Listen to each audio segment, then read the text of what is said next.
recursion.c, put the side heading recursion and start writing the definition for recursion.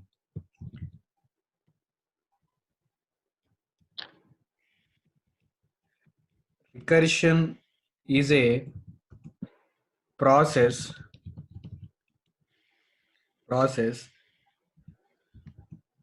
by which a function calls itself. A function calling itself repeatedly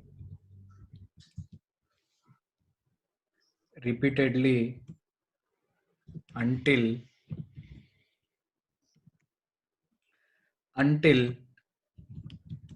some specified condition some specified condition is or has been met. What will happen in the recursion? In a recursion process, a function calls itself repeatedly until some specified condition is met. So you will understand when I write some simple example, some syntax. If I write, you can understand. So I am writing one function here. The function return type is void, and the function name is f. And inside this function, I am writing the calling statement of f function. How to write without return type? If you write function name parenthesis and semicolon, if you write, this is called recursion. That means, what is recursion? A function calls itself repeatedly. Here you see void f is a function. Inside this function only we are writing the same function calling statement with same name, same parameter list, everything is matched. So first we will call this function f, then controller will go to the inside of the f function. When controller goes to the inside of the f function, same function with this name is called. So controller again go back to the same function f. When this function is called, again we go into the f function. Inside f function, again same function is called with this name f.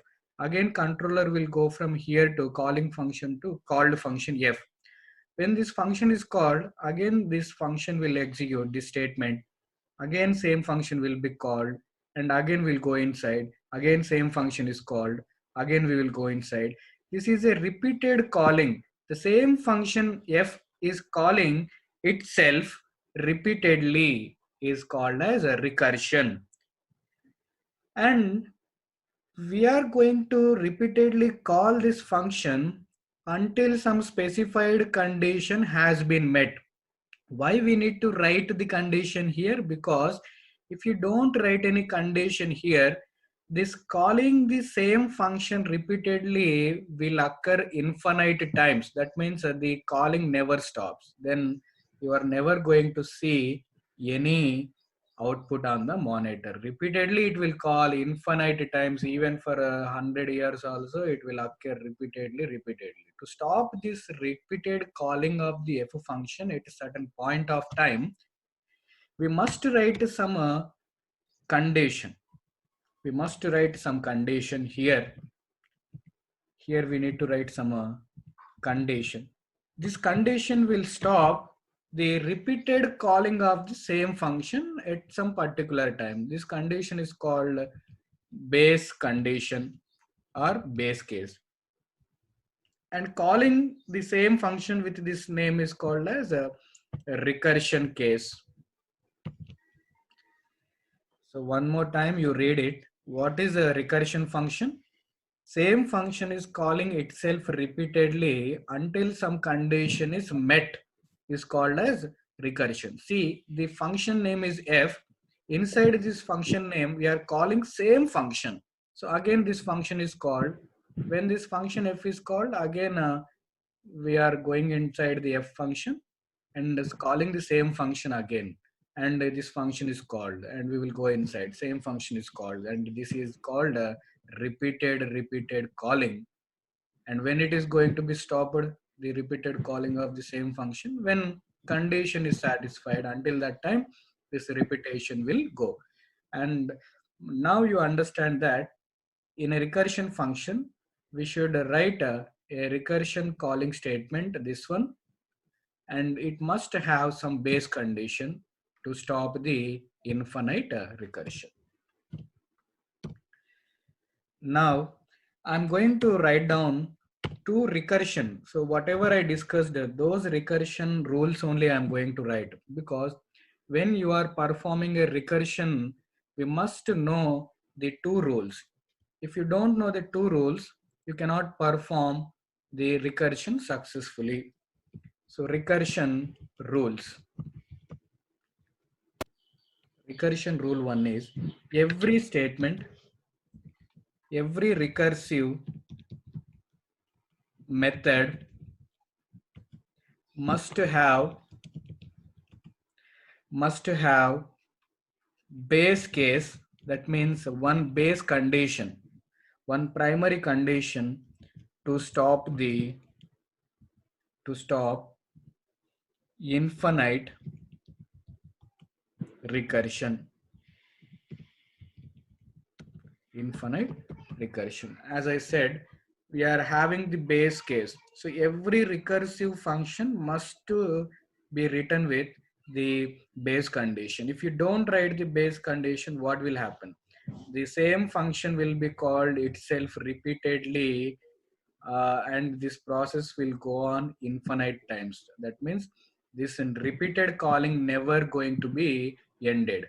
So if it is not going to be ended, you are not going to complete recursion, and you are not going to see the result of your program. So that problem will occur. Second recursion rule is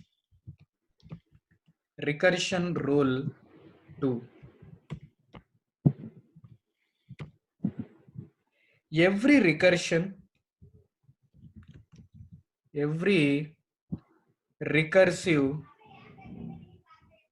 method or every recursive function must make progress towards the base case to prevent infinite recursion. To prevent infinite recursion. What is the meaning? So whenever you are making recursive calling, when the function is calling itself recursively, then every recursive statement progress calling each time same function, that process must be progress towards the base condition to prevent the infinite recursion. That means the function is calling itself first time, second time, third time, fourth time. Whenever the function calling is in progress, that progress must be reached to the base condition at a certain point of time. Then only that base condition will stop the recursive calling. That is the meaning of the second rule in the recursive, in the recursion topic.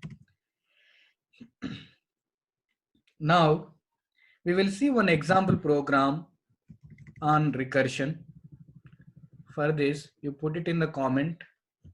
You put it this theory part in the multi-line comments. Come here.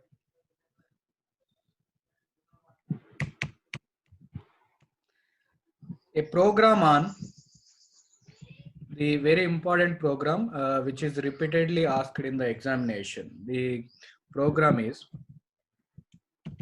intention is write a C program to find the factorial of a given number using recursion.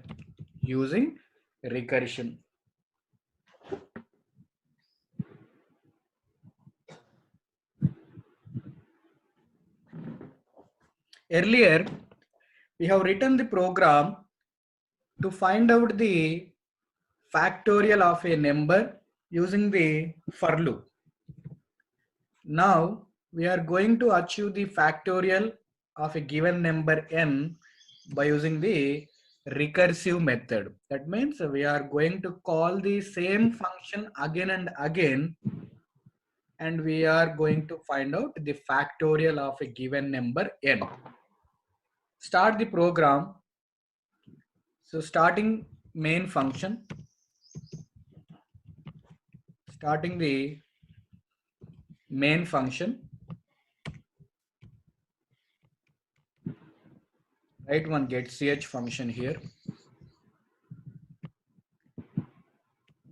Now, for which number you are going to calculate factorial, we have to write.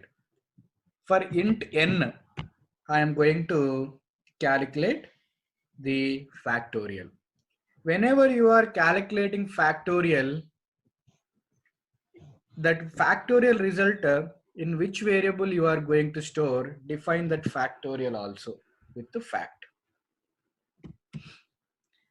And after declaration of all the variables, write down one CLR SCR function. To find the factorial for n, we need to know the n value. So please ask the user to enter n value, printf.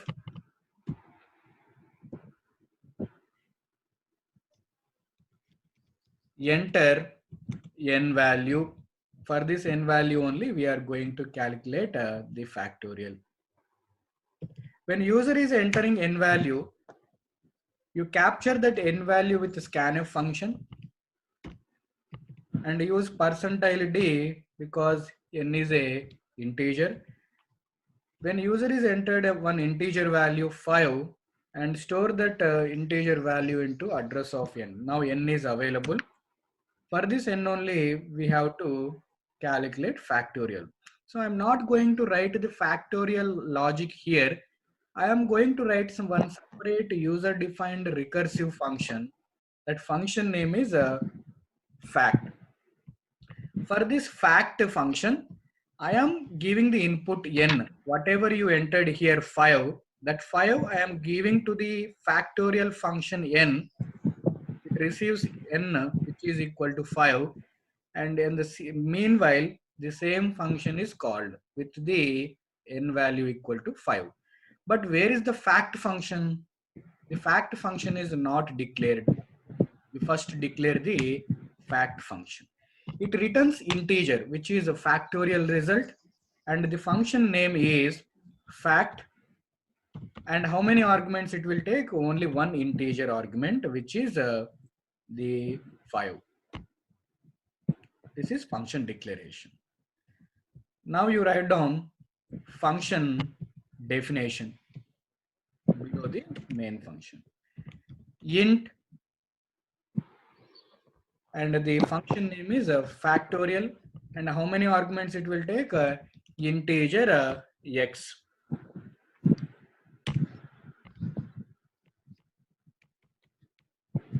Right. This is the function definition.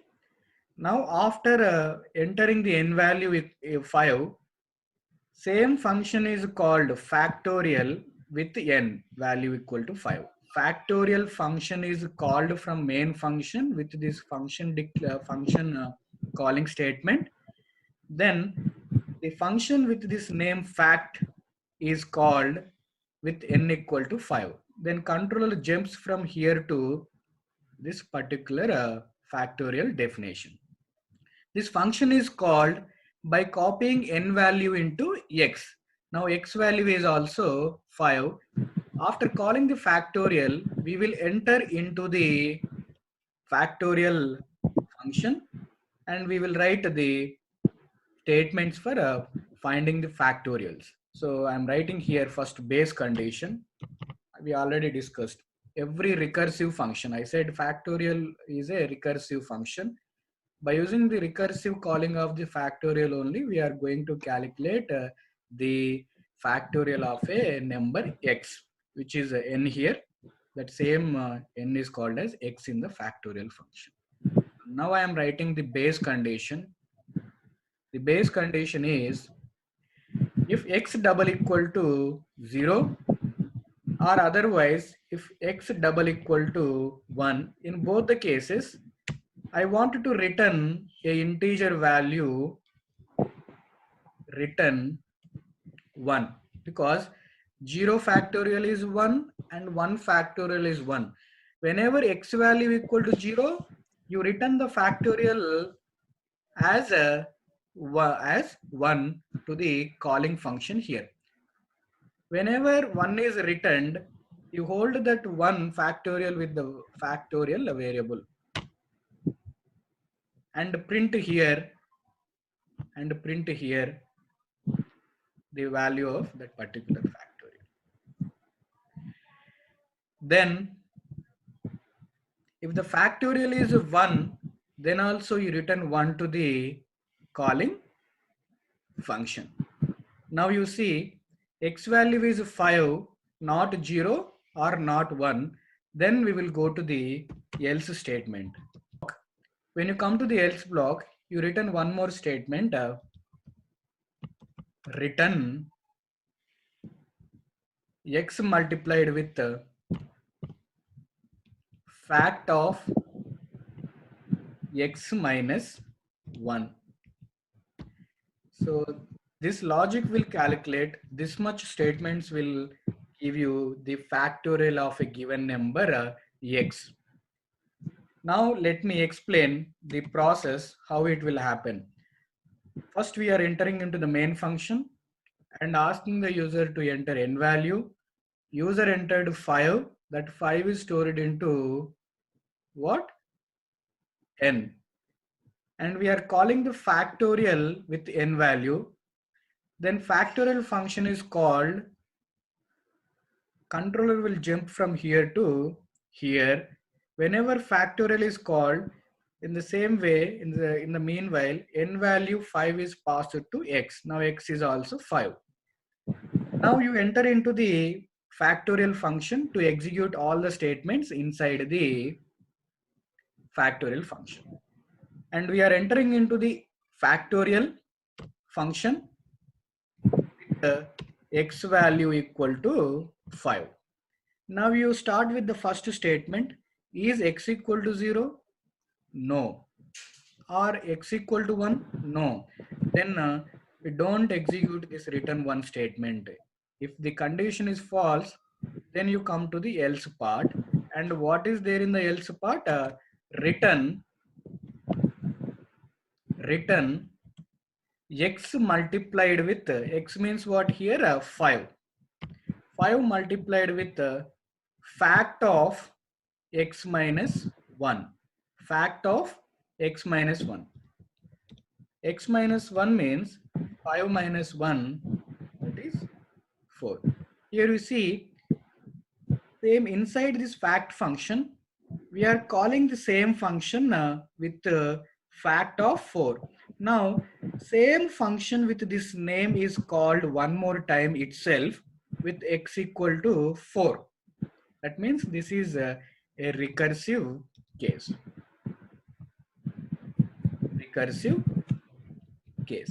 Then what about base case? This if condition will stop the recursive calling when x equal to 0 or x equal to 1. This will become base case, which will stop the recursive calling. Now you see, when this statement is executed when x equal to 5, which statement will be executed? Else statement. Same else statement I am writing here. Return x multiplied. That means x value is 5 now. 5 multiplied with x minus 1. 5 minus 1, 4. That means 5 multiplied with the factorial of 4. What is this statement? This statement is calling the same function by passing x value equal to 4. So controller again jumps from here to the same function. Now x value is 4. Now x value is 4. Now x value equal to 4. When x value equal to 4, and when factorial is called with x value equal to 4, again we will enter into the body of the factorial. Now you start with the first function, first statement. X equal to 0? No. X equal to 1? No, because x value is 4. 4 is not equal to 0. 4 is not equal to 1, which is false. So that return 1 statement is not executed. Then we will go to the else part. In the else part, what we are going to execute? Return x multiplied with. This one we are going to execute. Here I am writing return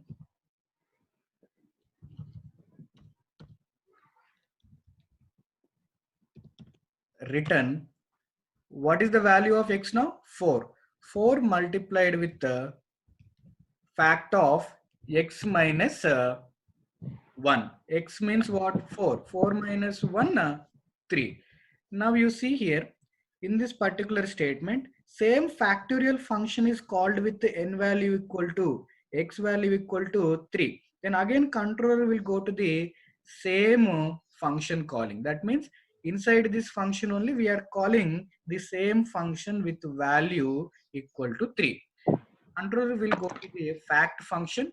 Now x value is passed as 3.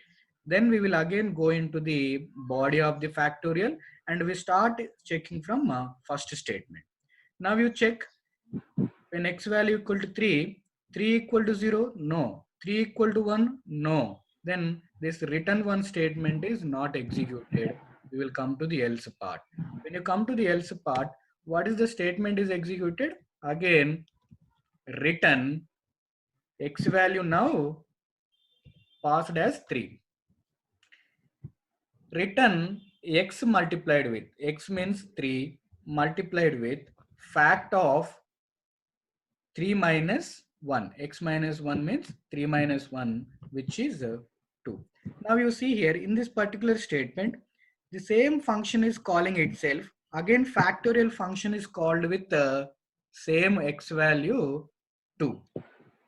When x value is 2, again you enter into the body of the loop and check the condition. First statement, 2 is equal to 0, no. 2 is equal to 1, no. This return 1 statement is not executed, directly comes to the else part. In the else part, what statement is executed? Only one statement, return x multiplied with the factorial of x minus 1. What statement is executed? When x value is passed as 2, return 2 multiplied with fact of 2 minus 1. That means 1.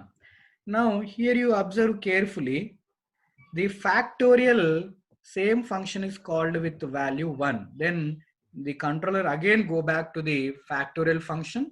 Now x value is passed as 1. Then again go into the factorial body. You start with the first statement. Is x equal to 0? No. Or otherwise x equal to 1? Yes. X value is 1. That 1 is equal to this 1 and condition is true. Now you return 1. Where to return 1? Who called this function? This function is called. Factorial 2 is called this factorial 1. Factorial 3 is called factorial 2. Factorial 4 is called factorial 3. Factorial 4 is called by using main function. First time we called this function from main function. Main function is called this factorial 4. Factorial 4 called 3. 3 called 2. 2 called 1. Now, what is the value of factorial? When factorial equal to 1, x equal to 1 is true. Returned value is 1. So what we have to return when factorial equal to 1, this factorial is returned as one value.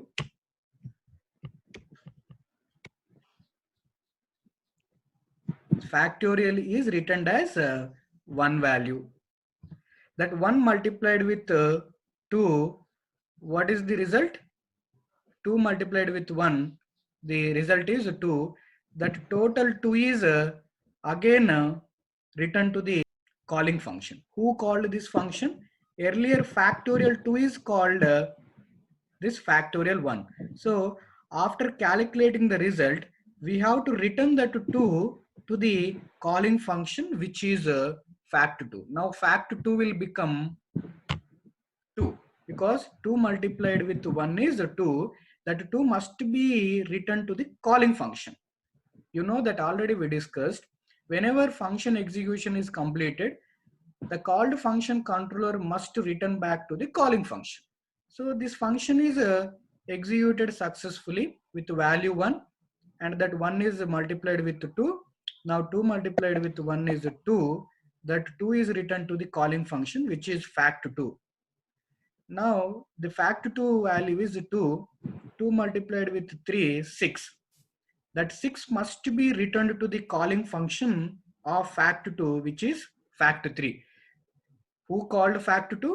Fact3 only. So the result of 3 multiplied to 6 must be returned back to the calling function, which is fact3, that is 6.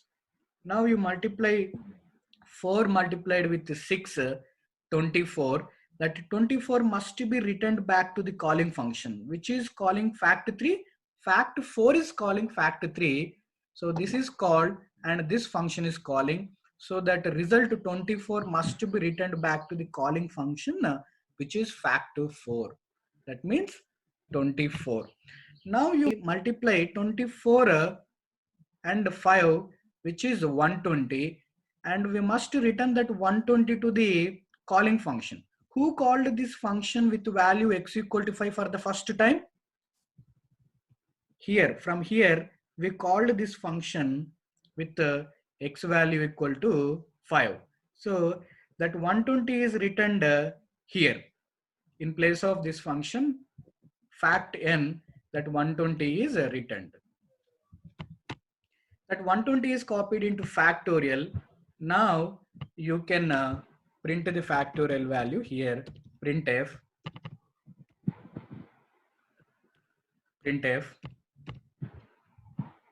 backslash and backslash n. Factorial of this value is this value. First percentile d you replace with n value. For this n value only we calculated factorial, and that factorial is stored into this fact variable. So now second one is replaced with the actual factorial value fact. So what you understand? Recursive calling is made first time from here to here. Same function is called with value 4, with value 2, with value 1. When factorial is 1, base condition is true and there is no further recursive calling here. The recursive calling is stopped when factorial is 1. Now returned with 1, and the result is returned back to the calling. Result is returned back to the calling, and result is returned back to the calling, and result 120 is returned back to the calling function here, and that result is stored into fact. Now we are printing the factorial for n.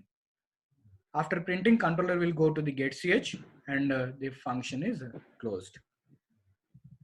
So everything is commented. Press Alt F9 for any errors. 3 errors are there. Code has no effect, 1 warning. And statement missing semicolon here because we written all the unwanted codes. 120 you remove. Here also you written some unwanted code. Put it in the comment or remove this one. This is for explanation we written. So you put it in the comment. And anything else we written. And press Alt F9 one more time. One error, code has no effect.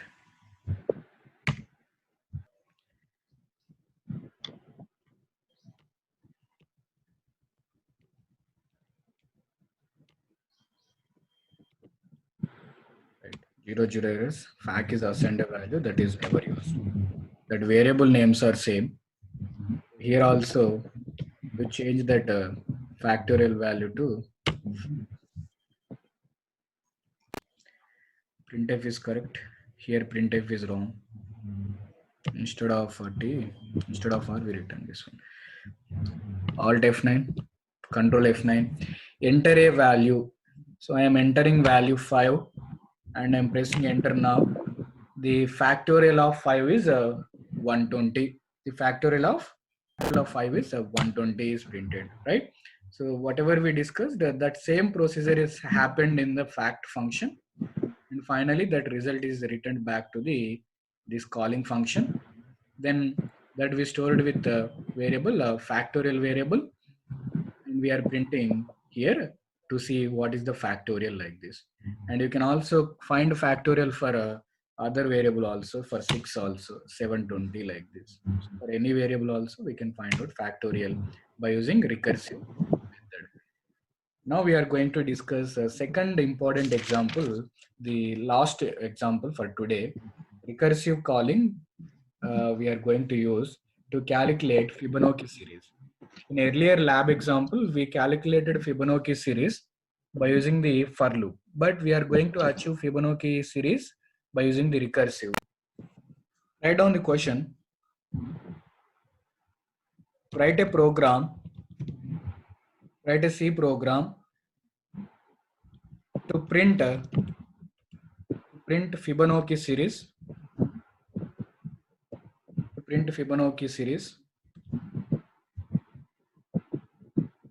down.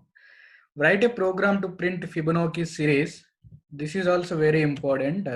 Write a C program to print Fibonacci series using recursive method.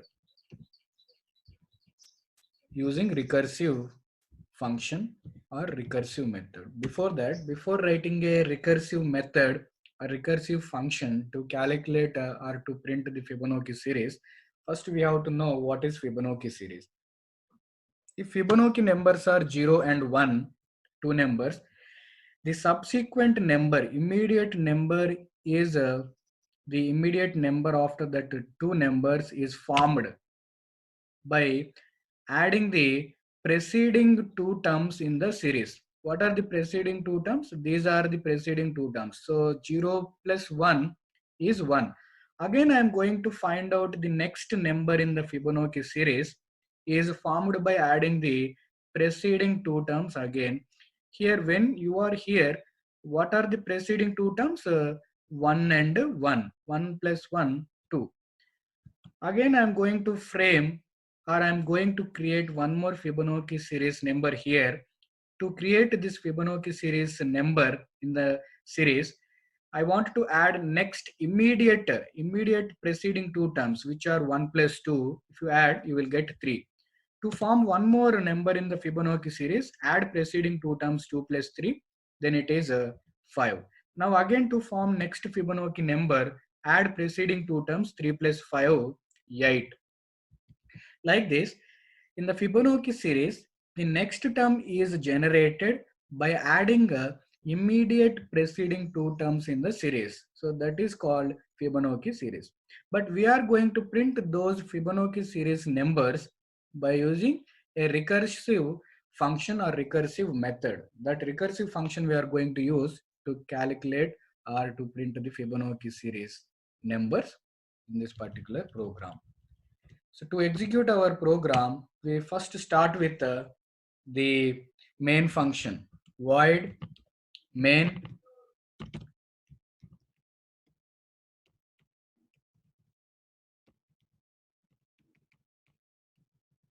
First, what we have to know? We have to know when we are generating Fibonacci series numbers, how many numbers we are going to print. For example, 5 Fibonacci numbers we are going to generate, or 5 Fibonacci terms we are going to generate. That n number we have to know. So create that int n, where n is, if n equal to 5, that means we are going to print 5 Fibonacci terms in the series. when you generate Fibonacci terms, to store Fibonacci terms, we need to use the variable fib. That means whenever you are generating Fibonacci numbers, that Fibonacci numbers are stored with the fib variable. And here also we are using one for loop. For that for loop variable, I am writing one I variable. After declaring all the variables, write down CLR, SCR. First, we have to know how many terms we are going to generate. We have to know, but that n value is not known. So ask the user to enter printf double quotation, enter the limit. That means how many terms, that limit we are going to capture. When user is entering, use the scanf function to capture the that limit, which is integer representation, and store that limit into the address of n. The address of n. Now n value is ready. That means if n value is 5 terms we are going to print. 5 Fibonacci terms we are going to print. To generate 5 Fibonacci terms, we need to repeat the for loop for 5 times. So before writing that for loop and generating or printing the Fibonacci terms, before printing the Fibonacci terms, you write one statement that you are going to print some Fibonacci series numbers before printing the numbers. Backslash and backslash. The Fibonacci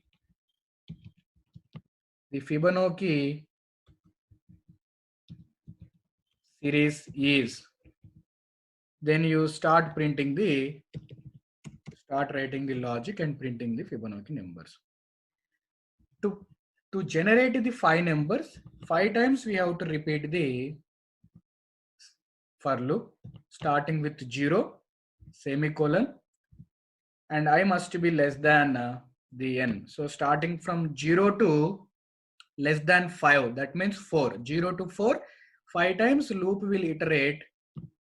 Every time I plus plus, whenever 5 times it is iterating, I am going to generate 5 Fibonacci terms in the for loop. For that I am writing the logic. First I need to call fib function. First time I am calling fib function. What is fib function? A user defined function which is not declared yet. We are going to create that fib recursive function here. But to generate one Fibonacci number, we have to pass first time with the value 0, second time 1, third time 2, 3, 4 like that. So instead of you writing 0, 1, 2, 3, you write down one I variable which is changing from 0 to 4. First time Fibonacci is called with the value 0. First time is calculated and returned to the left side as an integer value that I can hold with one variable fib. So instead of fib, you write down fib only. Later we will change. So into the fib variable, integer variable. In this variable only, I am storing first term generated by using this function, and I will print immediately here by using one printf statement. How to print that one first Fibonacci number percentile d. If after printing every Fibonacci number, one backslash t, and how to replace the percentile d with fib. So every time we are calling, first time we are calling with 0. When you call first time fib, that user defined function with 0, first time term is calculated and returned to the left side, and immediately we are printing the first term. And we will go to the second repetition, then I equal to 1. The Fibonacci user defined function is called with 1. When it is called with 1, second term is returned to the left side, we will print immediately next term. When third time the for loop is iterating, fib function is called with 2, and it will generate third Fibonacci number and return to the left side. Immediately we are capturing with fib variable and printing the third term. And again go back to the fourth iteration. When fourth time it is iterating, the I variable is 3. Fibonacci is called with 3, I value equal to 3. Then that fourth term is calculated and return to the left side. Again, we are printing the fourth term.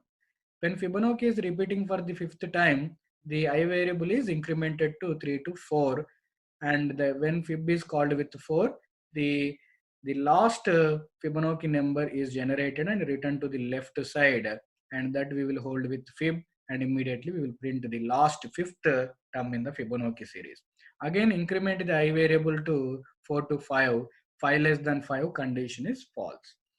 But we need to have the user defined function. That fib is not created. You create the fib function.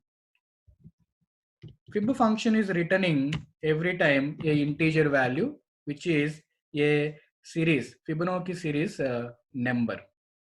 And my function name is fib. It will take every time one integer value. So I am writing here integer. Now you come to the below the main function and write down the definition for the fib function. Fib, how many arguments it will take?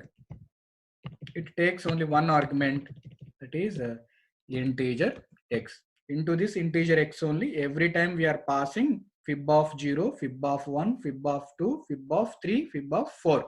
5 times we are calling. Every time for each call, one Fibonacci number is returned here in the form of integer, and that we will hold with the fib. Immediately we will print, and next iteration, next number, next iteration, next number, like this. 5 iterations, 5 times function is called, and 5 Fibonacci numbers are captured, and 5 times we will print those, so that the 5 times terms are generated. But we need to write the logic, how to calculate whenever the recursive function is made, how to calculate the particular that number, next Fibonacci number. We have to write that logic inside the Fibonacci user defined function. This will have one base condition and one recursive calling. So those two we have to write. First I am going with the base condition, like earlier example. That base condition will stop recursive calling of the same function, repeated calling of the same function. When x equal to 0 or when x equal to 1, then immediately you go into the if condition and return the x value, or otherwise you go to the else part, else part, else part, and call the recursive calling. Return fib of, this is the logic to calculate the next numbers, x minus 1 plus fib of x plus, I mean x minus 2. This is recursive calling. Recursive, this is recursive case. And to stop that recursive case, here we are writing the base condition or base case. So with this logic, we are going to generate one number, one Fibonacci number in the series. Where is recursion calling is made? See here, fib of x minus 1. The same function with this name is called. And here you see fib of x minus 2. Same function is called. And same function repeatedly called until x value equal to 0 or x value equal to 1. Until that time, until base condition is met, till that time else condition will be executed. When else condition is executed, here we written calling the same function statements. So which will call the same function again and again until x value become 0 or x value become 1. Then only if condition is true, then only this particular recursive calling will stop. Now we will start analyzing the program. To generate the Fibonacci series, we asked the user to enter limit. User entered limit as 5. That means n value is 5. Before printing the Fibonacci numbers, I am writing Fibonacci series is. So after below this, we are going to calculate the Fibonacci series numbers and we are going to print. To find out the 5 numbers, because the limit is 5, n value equal to 5. 5 times we are going to find out. So repeat the for loop starting with 0 to less than 5. That means 0 to 4. 0 to 4 means 5 times for loop is iterated. Whenever 5 times is the for loop is iterated, then the 5 times fib user defined function is called. Every time it will return one integer value, which is the next number in the Fibonacci series, that we will capture here and we will print immediately for each and every iteration. For 5 iterations, 5 times fib is called. 5 times fib returns the next term, and 5 times we are going to print the Fibonacci number. So first time I equal to 0, then fib is called with 0. You come to the last and we will have some explanation. When I variable equal to 0, then fib is called with value also 0. Fib of 0. Fib of 0. That means the same function is called with fib of 0. That 0 is passed into this x. Now x means also 0. You go into the that fib function and start with the first statement. When x value equal to 0, or you can consider when x value equal to 0, I value variable is equal to 0, then x variable is also 0. When x variable is 0, you go inside the particular fib function and compare if statement. Is 0 equal to 0? Yes. Then what we have to return? X. What is the x value? X value is also 0. That 0 we return to the calling function. Who called this function? This main function only called. So that 0 is returned in the form of integer here. Same 0 is returned to the left side, that we will hold with fib value. That 0 is printed here as an integer. So what will be the output? First time, what will be the output? Output will be 0 for the first time when I variable is equal to 0. Next again I variable will increment from 0 to 1. Then the 1 is passed to the fib of integer x, because whenever for a second iteration same function is called with I variable fib of I. Now fib of I means fib of 1. That 1 is passed to the same function and function is also called. When function is called with value 1, we again enter into the function and we start from the first statement. Here x value is also 1. Now we are talking about fib of 1. When fib of 1, that means x value equal to 1, x equal to 0, no. X equal to 1, yes. Then again return x. Return x means what? X value is now 1. That 1 is returned back to the calling function.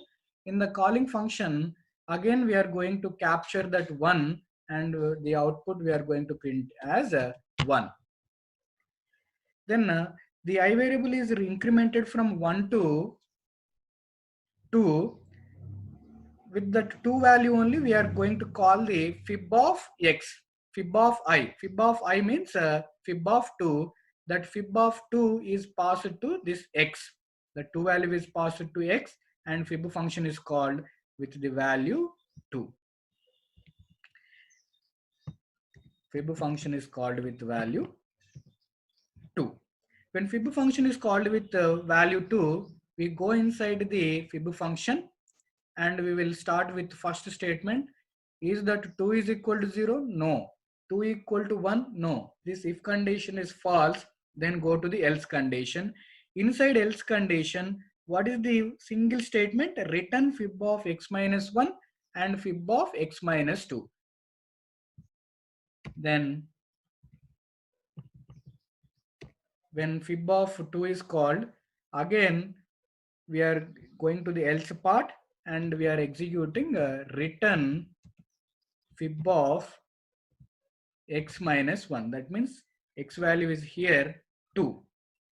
2 minus 1, 1 plus fib of x minus 2, fib of x minus 2. That means 2 minus 2, 0. You see here, again we are calling the same function with value 1. When fib of 1 is called, what is returned? X value equal to 1 and 1 only returned. That means fib of 1, when you call it, the returned value is 1. When fib of 0 is called, what is the return value? Fib of 0 means x value is 0. Same function is called again recursively with value 0. Then x value 0 equal to 0. Yes. Then what we have to return? Same x. That means 0 is returned. When fib of 1 is called, 1 is returned. When fib of 0 is called, 0 is returned. That means we are calling same function with value 1. We are calling same function recursively with 0. Now 1 plus 0, what is the value? 1. That 1 is returned back to the calling function. Who called fib to? The main function only called. To the main function we will return 1. That 1 is captured with this particular fib. Now fib is printed. When you print the fib, what is printed in the output section? One more 1. Then I variable is incremented from 2 to 3. Then in the for loop, fib of I, that means fib of 3 is called. So fib of 3 is called. So controller will come there to here and x value will become 3 because I is passed to, the I value 3 is passed to x. Now x value will become also here 3. When fib function is called with 3, then we will enter into the for loop, enter into the fib function with the value x value equal to 3 and go to the inside of the fib function and start comparing. X value is 3. 3 equal to 0? No. 3 equal to 1? No. The if condition is false, then go to the else. In the else, what is the one single statement? Return fib of x minus 1 plus fib of x minus 2. What is executed? Fib of x minus return fib of x minus 1. X value is 3. 3 minus 1, 2 plus fib of x minus 2. X value is 3. 3 minus 2, 1. So this is recursive calling. When fib function is called with 3, if condition is false, we came to else statement. In the else, one and only one single statement is there. Return fib of x minus 1 plus fib of x minus 2. So return fib of 2 plus fib of 1. That means again we are making recursive calling. Inside this fib function only, we are calling same fib function with x value equal to 2. When x value equal to 2, fib of 2 is called with x value equal to 2. What is returned? 1 plus 0, 1 is returned here. When fib of 1 is called itself with x value equal to 1, fib of 1 is called with x value equal to 1. What is returned? 1 only. Because x equal to 1, condition is true, we return x only. X is what? 1. So when fib is called with value 2, here you can observe, when fib function is called with value 2, 1 plus 0, 1 is returned to the calling function. So here also we will get 1. When fib function is called with value 1, what we got? We got a same 1 only. So here 1, here 1, 1 plus 1, 2. That 2 is returned back to the calling function of fib3. Who called value with 3? That main function inside main. Here we called fib of 3. So that 2 will return here. That same 2 will be assigned to fib. Now we will print a fib on the monitor. So here in the output section 2. Then I variable is incremented from 3 to 4. Then again we will enter into the for loop and fib function is called with fib of 4. Then controller will go here and now x value is what is the value we passed from here to here? That I value 4 is passed to x. Now x value is also 4. You come to this user defined function fib. Now fib function is called with value 4 because I value is 4. When fib is called with 4, the x value is also 4. You go inside the fib function and start executing from the first statement. Is that x value 4 is equal to 0? No. X value 4 equal to 1? No. If condition is false, go to the else statement and execute this statement in the else part, fib x minus 1 plus fib of x minus 2. What is the one statement in the else block when you call fib with 4? Return fib of x minus 1, that means 4 minus 1, 3, plus fib of x minus 2, 4 minus 2, 2. Same function is called recursively with value 3. What you got whenever the function fib is called with value 3? 1 plus 1, 2 you got, 2. Fib of 2, the same function is called with value, x value equal to 2. What you got here? When function is called with 2, you got 1 plus 0. What you got? 1. So fib of 3 will return 2. Fib of 2 will return 1. Now you add 2 plus 1, 3. That 3 is returned to calling function of fib 4. Who called the function fib 4? Our user defined our main function only called this one here with value fib of 4. When I value equal to 4, we only called first time, so that whatever the value 3 is returned to the left side, and we will print that 3 here. So in the output 3 will be printed. 3 will be printed because 2 plus 1, 3. That 3 is passed to or returned to the calling function of fib 4. Who called fib 4? This main function. Inside main function, we only called from here with the fib value equal to 4. So that 3 will be returned here. Same 3 is returned to the left side, and now fib also 3. Same fib we will print. Then on the monitor, we are going to see 3. When I variable is incremented from 4 to 5, then what will happen? N value is 5. I variable is also incremented to 5.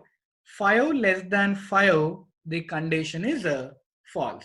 So until by that time, we calculated 5 terms in the Fibonacci series. 0, 1, 1, 2, 3, total 5 terms because n value equal to 5. That terms are calculated by using this particular recursive function fib. This is the logic inside the function, and this is a repeated calling. Fib of x minus 2, x minus 1 is recursively calling same function. To stop that same recursive calling function, we are writing the base condition. This is the base condition, and this will be the output after the procedure. Now you put it in the comment section. Everything you put it in the comment, all this explanation. Only uncomment the program. Alt F9, check for errors, only one error. Fib and fib matching, so that you write down here FB. Here also you write down FB. Here also you write down FB. And press Alt F9 one more time. 0 errors. Control errors one more time. One printf statement is wrong. Printf. Alt F9. Control F9. What is the limit? 5. And Fibonacci terms are 0, 1, 1, 2, 3. Just analyze the procedure, how we are calling the for loop, how many times your Fibonacci series that recursive function is called. Like that, if you analyze, you will get one idea. So this is the explanation. Just you go through some rough notebook and you practice how many times for loop is executed, how many times Fibonacci series is called, how many times the else part is executed when base condition is executing. You put a pen on the paper and practice, and then only you will get some idea about these recursive functions. And these two programs, not only these programs, we have other programs also which are repeatedly asked in the examination. So with this, these important two programs are completed. We will go and see other programs also in the material. Right. Till yesterday, we discussed some user-defined functions. After this, we have a recursion function. Then this one is we discussed recursion rules also we discussed, and important program and factorial also we discussed till now. And Fibonacci series using the recursion also we discussed. And you go through some differences between recursive and non-recursive functions. So for short answers, he will ask you some limitations also. For short answer question, please explain the limitations or drawbacks of the recursive function. Like that, he will ask you. The first limitation is recursive function is always illogical and it is very difficult to trace.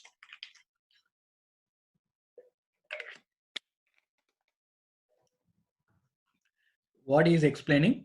A recursive solution is always illogical and it is very difficult to trace, because whenever a function is calling itself and itself, how many times the same function is calling itself, that understanding and tracing of the program is somewhat difficult. That means understanding the recursive function topic or recursive calling procedure is somewhat difficult.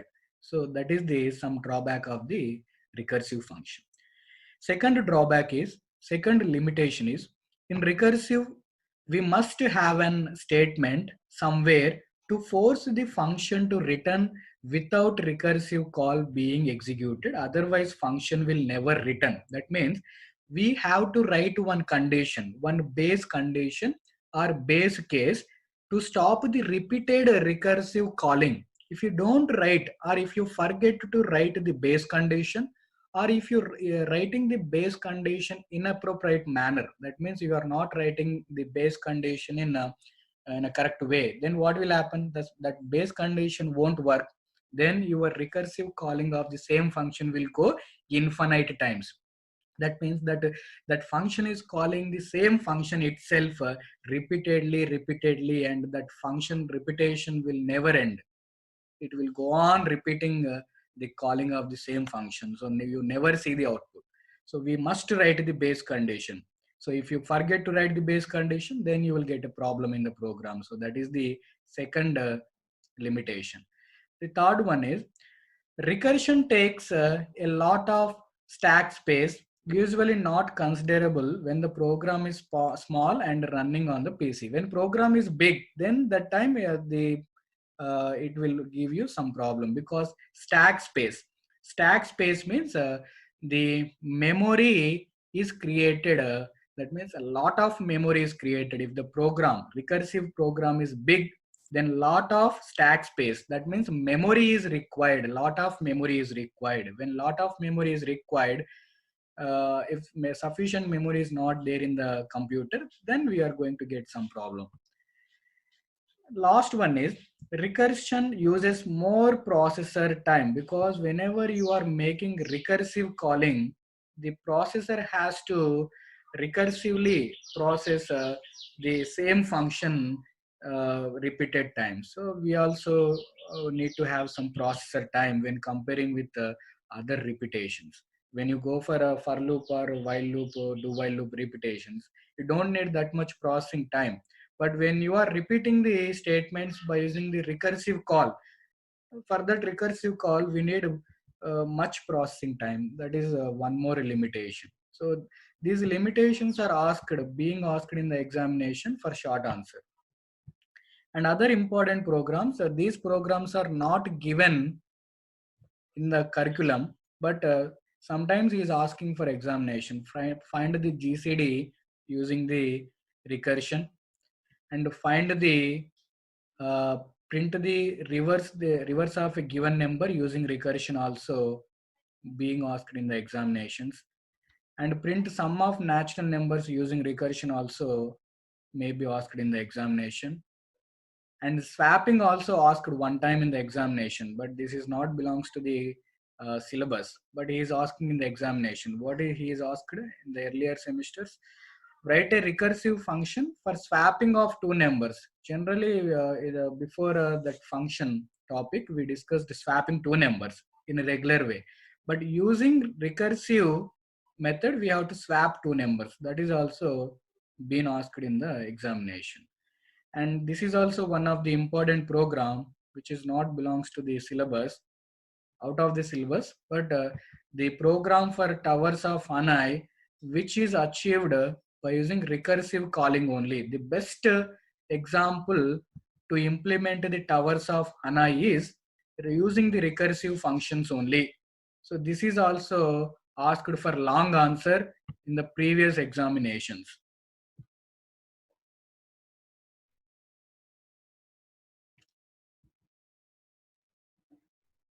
Right. With this, we completed the recursion functions or recursive methods. Tomorrow we will discuss a dynamic memory allocation. It is very easy topic, not like recursions. Somewhat it is easy only, and a gunshot question it is also. So tomorrow we will discuss what is dynamic memory allocation. With that, we will complete fourth unit.